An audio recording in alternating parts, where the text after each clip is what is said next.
Hey, this is O with CLO Ed TV. Welcome back to the channel. The month of December is going to be all about storage and organization. Might as well get a head start on spring cleaning early before spring comes. I'm in the process of getting my workspaces together nice and neat. So in today's video, you can make this application in any way that you use for your workspace or even your office, or wherever you do your creative work at. Alright guys, so this is my problem area. I noticed that stuff that I use in and out is basically accumulating, stuff that I want to remember where it's at, and it's just kind of not clean and neat looking. So that's why I'm going ahead and making this storage today, so that way I can have a case that's I can see, that's not unsightly, that I can pull out and get these same items whenever I need them. This was just an old Sharpie box when I was a public school teacher. Basically, it's very lightweight and, just has empty space. And it was always empty like this. But that's the solution we're going to use today. For that area over there, that problem area, we're going to take this Sharpie box, 3D print containers in here. So that way we're going to store various items, access them neatly. And when we don't want to see them, close the lid, put the latches on, and stow it away. Let's get to the build. Okay guys, I'm just going to demonstrate how to make the storage container box. We're basically going to take a cube, and then we're going to pick one surface, inset it, extrude it, and also chamfer or round the edges. So I went into Affinity Designer to get a general layout of each size of each box, and just to get an idea of where I wanted those boxes to lay out. Adding a chamfer or bevel will round the edges of the box. Extruding means bringing a face of the box out or in. And insetting means taking a face and bringing it and scaling it in. My keystrokes will be here with the screencast keys over here.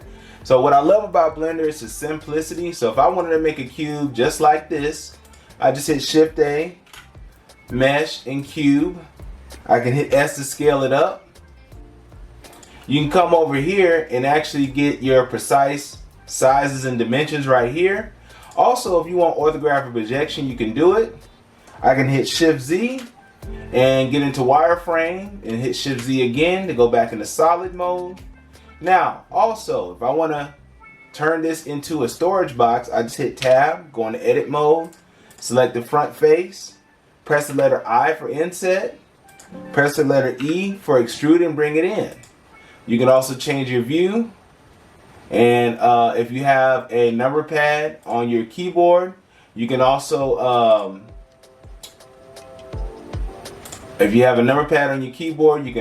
change your views on the fly. But as you can see here, I just moved that down, and that box is looking good. But say you wanted to round these edges over, all you got to do, go over here, select your edges you want to round, 3 and 4, and you just press Control B. Not only can you round them over, if you just want a straight chamfer like that, you can chamfer it. You can round them over. You can change the size and depth of that.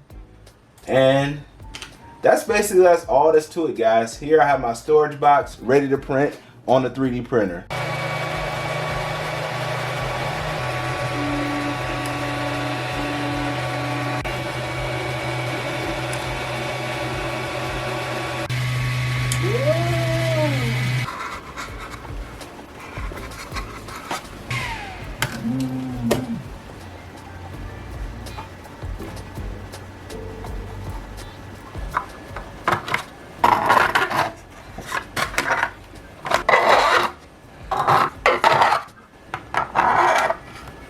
What I love about these storage containers is that they're nice, neat, and compartmentalized by color. You can take these out, rearrange them, and try different orientations out, because it's based on a grid system. So basically, long story short, if you want to rearrange something, you just move it around. It's based on a 2-inch grid or 1-inch grid based on that 8x10 design. So no matter which way you reorganize them, they always assemble and fit together. What I love about this system is the color coding, and basically you can just compartmentalize and put things in where you want them, pull them out as you need them. If you need to access something quickly, you can just pull the whole tray out. And this is gonna really serve me well and be useful when I'm trying to stay organized for when I need to access something or for a project. And like I said, you can apply this principle to any old container of storage that you may have laying around. All right, let's get this thing filled up with stuff.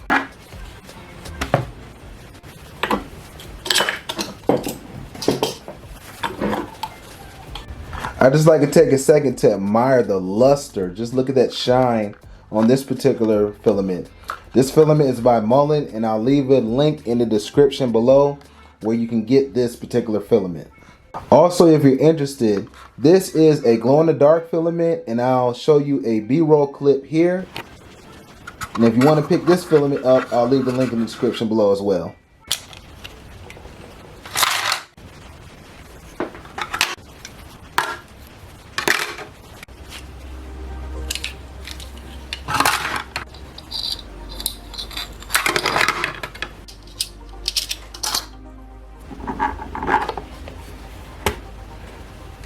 One thing I love about this setup is you could take out an item that you need, set it aside, or basically just set it here, take out what you need, just like that, put it back when you're done, and close it out. Now it's out of sight, out of mind.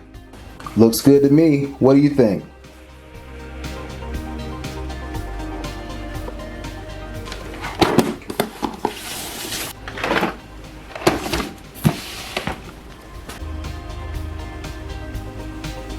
I'd like to thank everyone out there for watching and your support on this channel.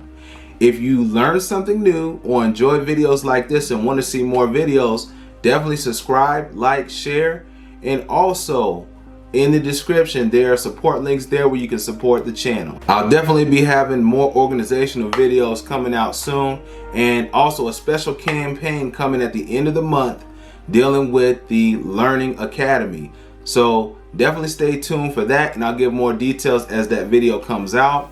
Guys, I really appreciate you tuning in once again, and stay close to God, have fun designing, and guess what? I'll see you on the next video. Take care.